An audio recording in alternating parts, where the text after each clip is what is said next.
नमस्कार, मैं श्री प्रसाद चौधरी माधवी नजरे में आप सबका स्वागत है। आज हम इस यूट्यूब वीडियो में West Bengal board of secondary education के तहत क्लास 6 का मॉडल एक्टिविटी टास्क 2021 का subject geography, environment and geography part 4। ये क्वेश्चन पेपर बांग्ला में दिया हुआ है, इसका हिंदी अनुवाद के साथ हम करेंगे।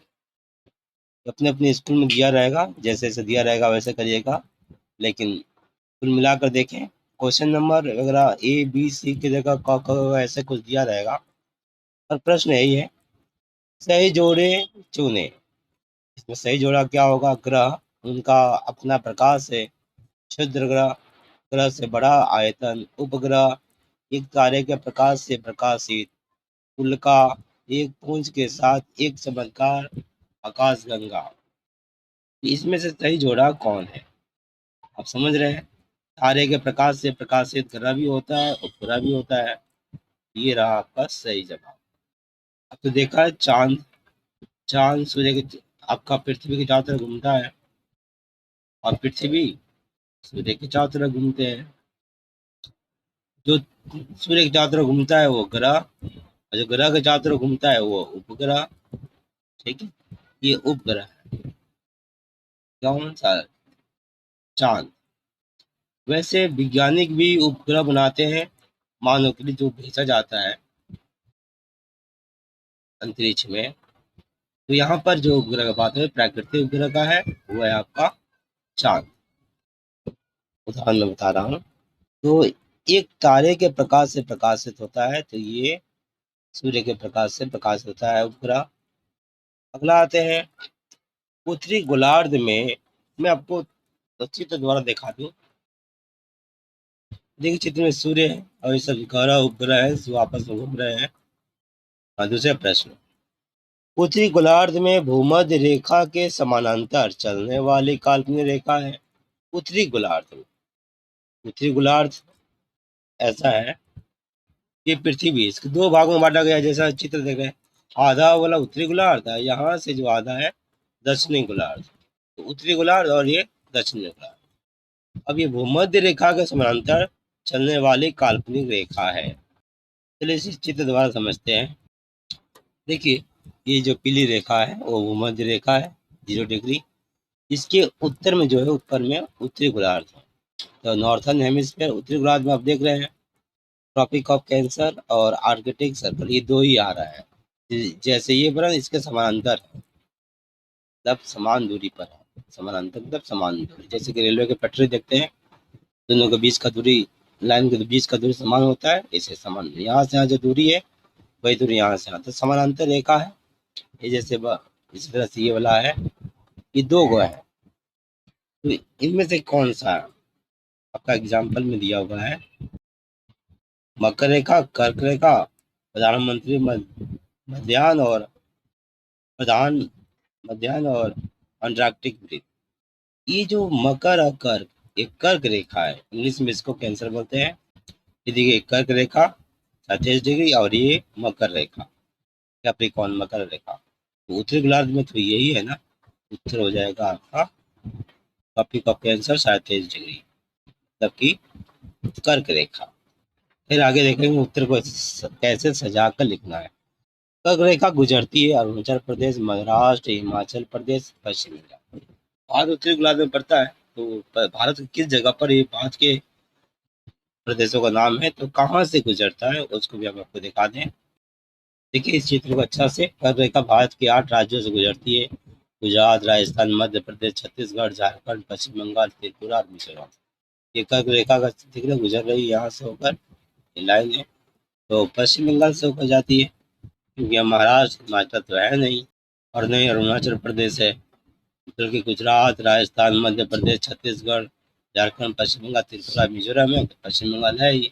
पश्चिम बंगाल आपका उत्तर हो गया। चलिए पहले विकल्प वाला प्रश्न कैसे लिखा जाता है वैसे देख ले। लिखना है कैसे, फिर हम ट्री अप करेंगे। फिर मॉडल एक्टिविटी टास्क भूगोल क्लास 6 का पूरा सजा कर लिखना। पेज नंबर 1 देख रहे हैं आप। आंसर क्वेश्चन नंबर 1 का 1, सी, उपग्रह एक तारे के प्रकाश से प्रकाशित। 1 का 2, बी, कर्क रेखा, 1 का 3 डी पश्चिम बंगाल। ठीक है, अब आगे हम बढ़ेंगे, ट्रू फॉल्स वाला करेंगे। ट्रू फॉल्स में आप देख रहे हैं 3 प्रश्न है। गोलाकार पृथ्वी का मध्य भाग उभरा रहा होगा, उभरा हुआ है क्योंकि यह तेज गति से घूमता है। 0 डिग्री और 180 डिग्री मायोत्तर वास्तव में एक ही रेखा है। पृथ्वी का घूमना सूर्य की स्पर्शजन्य गति के लिए मुख्य जिम्मेदार कारक है। चलिए एक करके समझते हैं। जहाँ तक तेज घूमने का सवाल है तो आप देख रहे हैं 1 घंटा में पृथ्वी 1000 मील घूमती है। जहाँ मील है 1 मील के बराबर होता है, आप देख रहे हैं 1.609 किलोमीटर होता है। इस रफ्तार से पृथ्वी घूमती है, इसके कारण इसके बीच वाला भाग उभरा होता है, सामने की ओर निकल जाता है। दूसरा कि 0 डिग्री 180 डिग्री का एक ही रेखा है, नहीं, वो कैसे हो सकता है देखते हैं। देखिए इस चित्र में 2 0 डिग्री रेखा है, एक यहाँ से और ये यहाँ उत्तर बोला गया, हमने उत्तर से दक्षिण इस रेखा का बात किया जा रहा है। ये आपका 0 डिग्री है और ये 180 डिग्री है, जो देख रहे हैं लाल रंग का इंटरनेशनल डेड लाइन बोलते हैं, जो इससे देख रहे हैं मुड़ता हुआ आ रहा है ना, सीधा तो जा नहीं रहा है, तो दोनों एक जैसा नहीं है। और पृथ्वी घूमना सूर्य के चारों तरफ, तो पृथ्वी का घूमना सूर्य की स्पर्शजन्य गति के लिए मुख्य जिम्मेदार कारक है। तो फिर सूर्य के चारों तरफ पृथ्वी घूमना जन्य गति का ये मुख्य कारक है, तो है ही। पृथ्वी अपनी जगह पर नहीं घूमती, दिन रात थोड़ी होता, कहीं पर दिन रहता तो दिन ही रह जाता, रात रहता तो रात ही रह जाता। इसलिए पृथ्वी जब अपने अर्थ पर घूमती है लट्टू की तरह, तभी दिन और रात होता है। सूरज तो यहाँ पर है, सामने जो हिस्सा पड़ता है दिन, जो नहीं पड़ता वहाँ रात। चलिए ट्री ऐप कर लेते हैं, आप सजा कर देख लेते हैं कैसे लिखना है। ये रहा उत्तर 2 का 1। गोलाकार पृथ्वी का मध्य भाग उभरा हुआ है क्योंकि यह तेज गति से घूमती है, सही है। 0 डिग्री और 180 डिग्री याम उत्तर वास्तव में एक ही रेखा है, गलत, एक ही रेखा नहीं है। पृथ्वी का घूमना सूर्य की स्पष्ट दैनिक गति के लिए मुख्य जिम्मेदार कारक है, सही बात है। अब आगे आते हैं, आगे प्रश्न 3 नंबर। 3 के तहत 2 प्रश्न दिए गए हैं। पहला प्रश्न है किसी तारे के तापमान और रंग के बीच संबंध क्या है, मतलब कौन सा कितना तापमान पर रंग कैसा होता है, ये बताना है। दूसरा है ध्रुवों और भूमध्य रेखा के साथ पृथ्वी की काल्पनिक दूरी के झुकाव को दिखाने के लिए एक आरेख बनाइए, चित्र बनाना है आपको। तो तारे तापमान रंग के बीच संबंध, देखिए तारे आपको दिखाई दे रहे हैं, ये सब तारे हैं, सफेद रंग के हैं और कई रंगों का, देख रहे हैं आप, ये तारों का रंग है अलग अलग। तो तापमान रंग में क्या संबंध है देखते हैं उत्तर। देखिए उत्तर किसी तारे के तापमान और रंग के बीच संबंध, छोटे लाल तारे की उष्णता सबसे कम होती है। दूसरा है आपका मध्यम कद के पीले रंग के तारों की उष्णता थोड़ी ज्यादा होती है। विशाल नीले तारों की उष्णता सबसे प्रचंड होती है। देखिए हम तो समझते हैं कि लाल रंग ज्यादा ताप वाला होगा, पर यहाँ पर आप समझ रहे हो लाल कम, सबसे कम, लाल रंग के तारे का उष्णता तापमान सबसे कम होता है। तो पीले वाला बीच का हिस्से का मध्यम होता है और नीला जो है सबसे ज्यादा प्रचंड गर्म होता है। लेकिन सफेद तारों की उष्णता और उज्ज्वलता दोनों ही सबसे अधिक होता है। ये रहा हमने देखा तारों के तापमान और रंग के बीच संबंध। अब आगे बढ़ते हैं। चौथा प्रश्न है, एक ही दिया हुआ है, उत्तर से दक्षिण तक हिमालय के 3 समानांतर श्रेणियों का संक्षिप्त विवरण दे। तो हिमालय के 3 श्रेणियां हैं, ऐसे ऐसे ऐसे, मान लीजिए हिमालय है, तो उत्तर में ये, उसके बीच वाला, फिर ये नीचे वाला, पूरा को हिमाद्री बोलते हैं, हिमाचल, और नीचे को शिवालिक। चलिए उत्तर मध्य में है, उसके दक्षिण में है, ये सबसे दक्षिण में है। तो देखते हैं एक एक करके उत्तर और चित्र दोनों।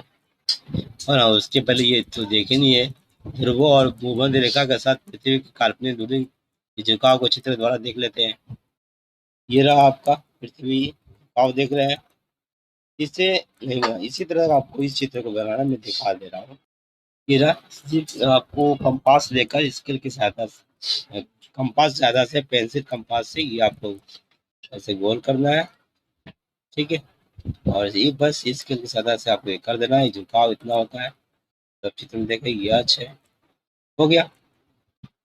बस इतना ही देखना और कुछ लिखना नहीं है। अब चलते हैं 4 नंबर प्रश्न को उत्तर पर। तो यहाँ पेज नंबर 2 हुआ आपका, कितना नंबर हो रहा है? 3 भी हो सकता है। क्वेश्चन नंबर 4 आंसर, उत्तर से दक्षिण तक हिमालय के 3 समानांतर श्रेणियों का संक्षिप्त विवरण निम्नलिखित है। हिमालय, हिमालय पर्वत आपने देखा ही है, इसलिए मैं आपको चित्र से दिखा दूं। ये अपने सामने चित्र है, हिमालय पर्वत का है। तो उत्तर से दक्षिण मतलब ऊपर से नीचे तक 3 भागों में बांटा गया है। उसमें आपका पहला हिमाद्री, दूसरा हिमाचल और तीसरा है शिवालिक। उनका संक्षिप्त विवरण देखते हैं। हिमाद्री, इसकी ऊंचाई सबसे अधिक है। इस अंचल में पृथ्वी की सर्वोच्च पर्वत चोटी माउंट एवरेस्ट 8,848 मीटर तथा पृथ्वी की तृतीय उच्चतम चोटी कंचनजंगा, जो भारत की सबसे ऊंची चोटी है, 8,558 किलोमीटर ऊपर है, ठीक है। दूसरा, चलिए मैं आपको माउंट एवरेस्ट और कंचनजंगा जरा दिखाता हूँ। वैसे ही हिमाद्री है और देखिए 3 स्थान में बांटा हुआ है। और ये रहा माउंट एवरेस्ट।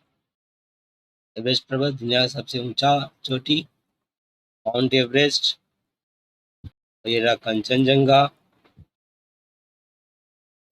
याद रहे कंचनजंगा भारत की सबसे ऊंची चोटी है।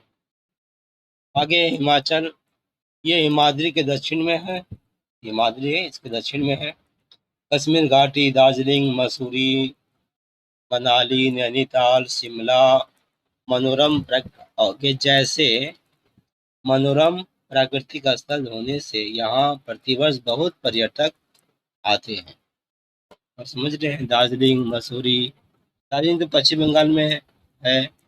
चलिए ये दार्जिलिंग है, थोड़ा देख लेते हैं। ये देखिए दार्जिलिंग है ना, बड़ा मनोहर। अब आगे आते हैं शिवालिक। यह हिमालय के दक्षिण में है, सबसे नीचे है। शिवालिक और हिमाचल, हिमाचल ये शिवालिक के बीच की घाटी को दून कहते हैं, जैसे देहरादून।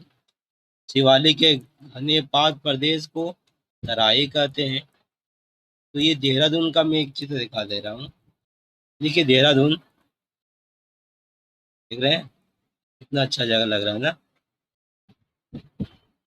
और ये रहा तराई प्रदेश के कुछ चित्र। इस तरह उत्तर पूरा हुआ। 4 नंबर है, ये देख रहे हैं पूरा का पूरा 100 ये प्रश्न पत्र। मुझे इजाजत दीजिए, बहुत बहुत धन्यवाद।